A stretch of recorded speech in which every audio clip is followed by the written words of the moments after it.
Comes by show center and does a roll-on takeoff. Please welcome Mr. Bill Leff.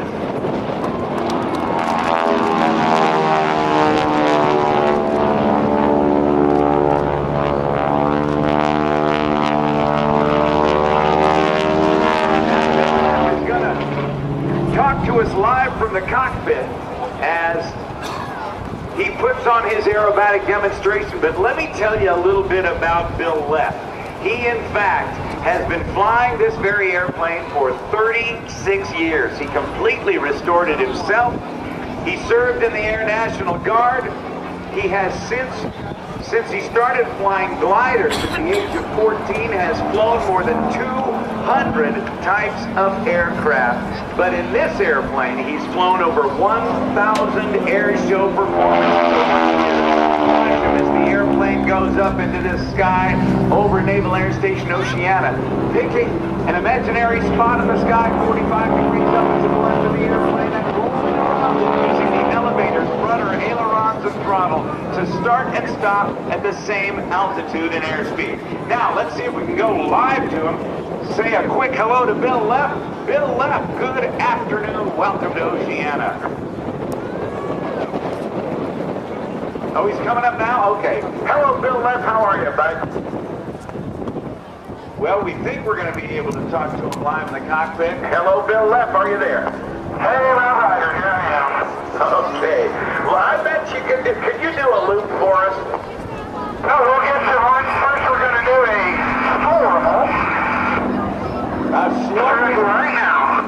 Now, the slow roll is a maneuver that some great aerobatic coaches have said if you do a slow roll well,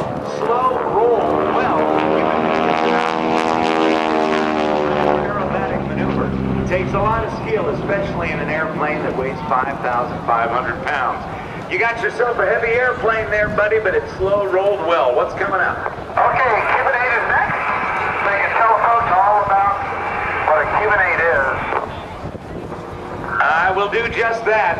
And for those of you who were here early this morning when Bill flew just about 10 minutes after 10 o'clock, he did the Cuban 8. He's going to do a couple little extra wrinkles on it, but it was in 1936 that Len Povey, when he was doing an aerobatic routine at the Miami Air Station, flew at the top of a loop to successfully complete it. So rather than make a smoking hole in the ground, after he got through 5/8 of the loop, he rolled the aircraft upright, did the same thing in the opposite direction. Right about here, Len Povey said, I can't make it. I better roll upright. He did. Now, Bill Leff is going to put an extra roll in it right now.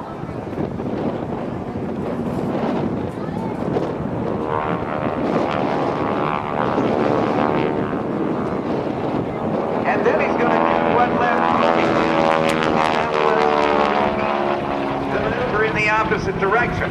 When Len Povey did it, the air show smoke system traced out a figure 8 lying on its side in the sky. Nobody had ever seen the maneuver, and when he landed, they asked him what it was, and he replied with 2 words.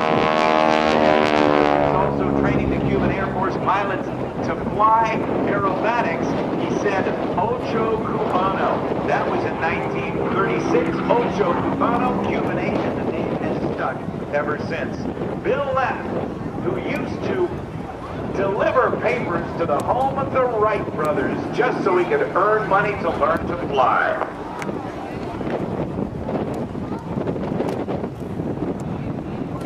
Well, the Cuban 8 looked good with the special Bill Leff attachment to it with the extra roll on the down line. What's coming up? Okay, now we're going to do that powered solar loop you were asking for. So we'll follow that with a horizontal 8. All right, you're going to get up to about, 190? Actually, today I'm going to get up to about 210 miles an hour. All righty. And he'll experience about 4 times the force of gravity as he climbs through the top, toward the top. Here we go, 4.5 Gs.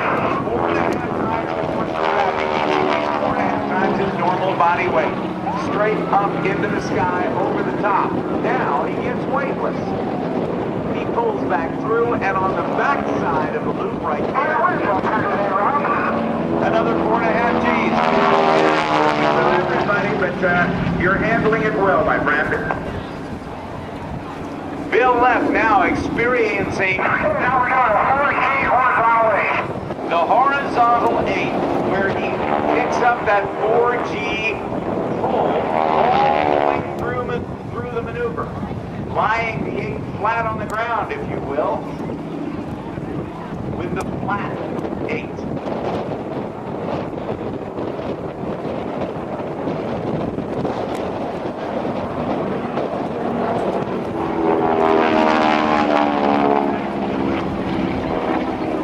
This aircraft was known as the Pilot Maker. It was manufactured by North American Aviation. About 15,000 of them were built, depending on whose history. Okay, we're going to do a little gear check here. Well, you took off and the wheels were there, and they look like they're properly tucked up into the wheel wells. What's the deal?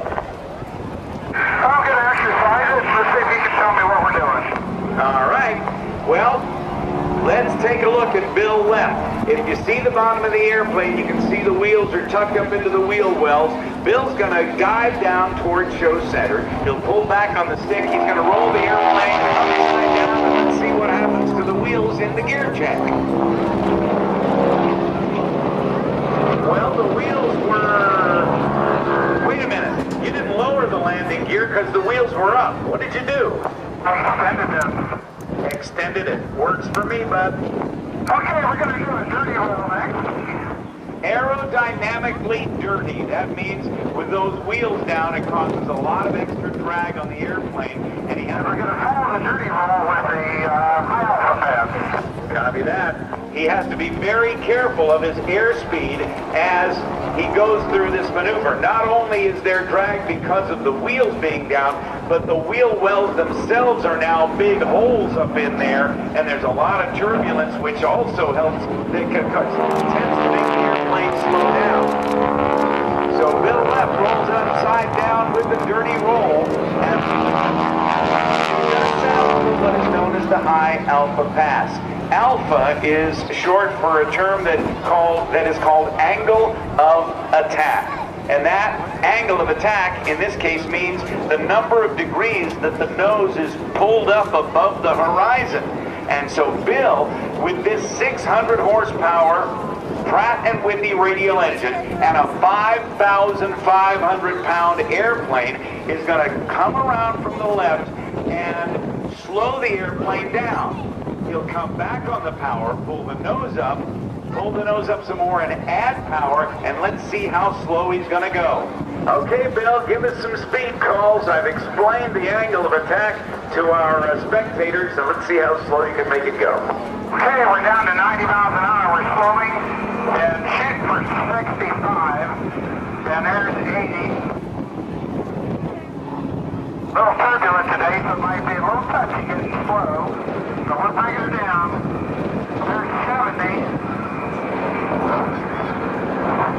Not getting any speeding tickets today. 65. 65 right on the speed limit. Virginia State Police are nodding approvingly. There we go. Going to clean it back up just to show versatility of this old airplane. You got it cleaned up right quickly. Yes, sir. Now next we're going to do something they say you can't do with a T-6. And what can't you do with a T-6 that you were going to do? Well, most old timers say they won't run upside down. We're going to prove them a little different. We're going to do a slow roll from inverted to inverted.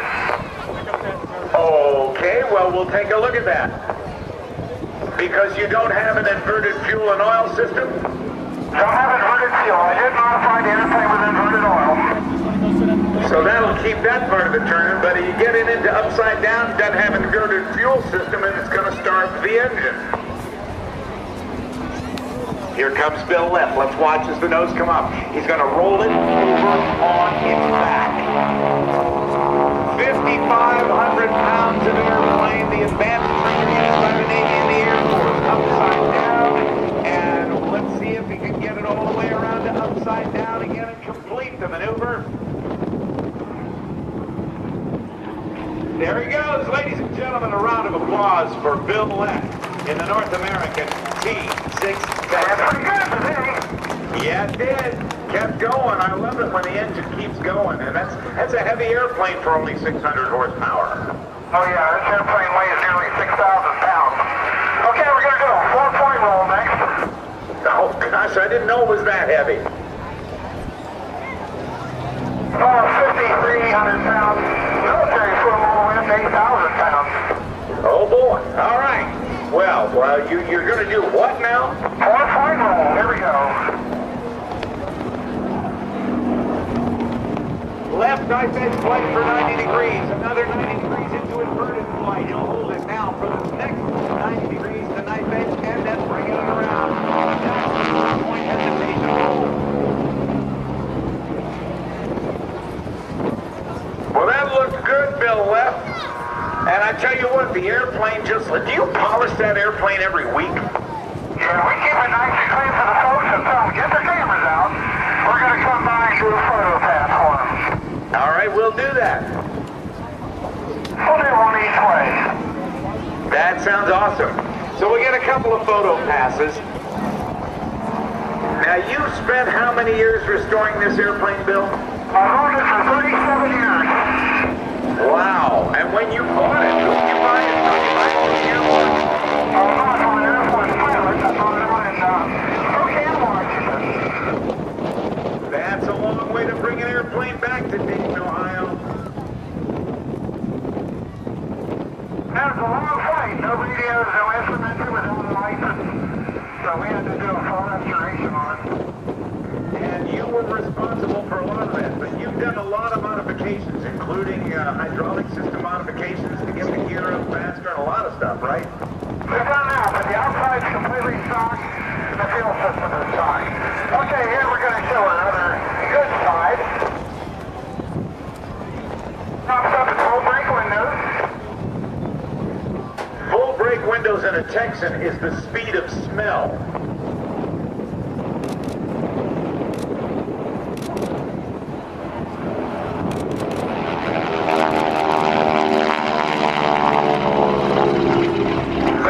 Bill, we are hearing quite a growl from that engine. Can you explain why it's making so much noise like that? Well, the prop on this airplane is so long that the tips go supersonic. So we're hearing mini sonic booms from a World War II trainer. That's right. They won't let the jets do supersonic at the air show, but the Texans can. That is awesome. Okay, this is going to be our last pass. This is going to be a salute. All my friends in the Armed Forces, Army, Navy, Marines, Air Corps, Coast Guard, the Reserves, and my favorite, the National Guard, which I proudly served, and a salute to our neighbor, yours and mine, Bob. Neil Armstrong, who just recently passed. Neil Armstrong, the first man on the moon, lived midway between Bill and me in Ohio. I lived in Cincinnati. Bill lives in Dayton. He lived in Lebanon, Ohio. And that, ladies and gentlemen, is a salute to astronaut Neil Armstrong, who in July of 1969 was the first man to walk on the moon. Ladies and gentlemen, give a big round of applause for Mr. Bill Leff. So on, Bill. And he's going to head back to the boss in a wheelchair. And I want you to welcome Dan Buchanan to the 2012 Oceana Airshow. Not only are you gravel, but now I'm short. Well, that's great. Listen, buddy, I'm sorry you couldn't fly. The wind just was beyond the safety limits of the hang glider. Yeah, the issue is really when I land, I'll move over like a tumbleweed. I probably won't hurt the ground. That's what you don't want to do. Now, you've been flying for a lot of years. You still travel a lot, but you have overcome some interesting obstacles in your life, one of which was a bad landing that cost you the use of your legs. Yeah, I got hurt the first time I turned. Then flying in real stormy weather. Facility. Then I went after it. Land's okay, but one of the Wow, and so lost the use of your legs, and that was when? That was 31 years ago. Can't believe it's that long ago. No, I can't either. How long did it take you to get back on flying status? It took about 5 months to get back in the air. And then it was after that that I got my pilot's license, commercial license. And without the use of your legs. Without the use of my legs. Yeah, you can do it if you want to. How about that? Is that a success story or what, folks? Pretty cool. When did you get involved in the air show business? 1989, so I've been out here performing for 22 years now. And love every minute of it. I love driving cross country from show to show, because I drive from show to show. Next weekend I'll be in Colorado, and I work it after that, and back to Nevada, so I see them about every state every year. And that gives you well over 25 shows a year. Oh yeah. That's awesome. Well, Dan Buchanan, you did a spectacular night show last night, great show yesterday, and hopefully the wind will be down for you to be able to fly tomorrow. I hope so. I'm on standby now, just in case it changes. Depending what's going to happen. All right, partner. Thanks so much. Ladies and gentlemen, please, a big round of applause for Dan Buchanan. Good to see you, partner. By the way, when people say, why do you fly, what do you tell them? I can't walk. That works. All right, buddy. Thank you, Dan.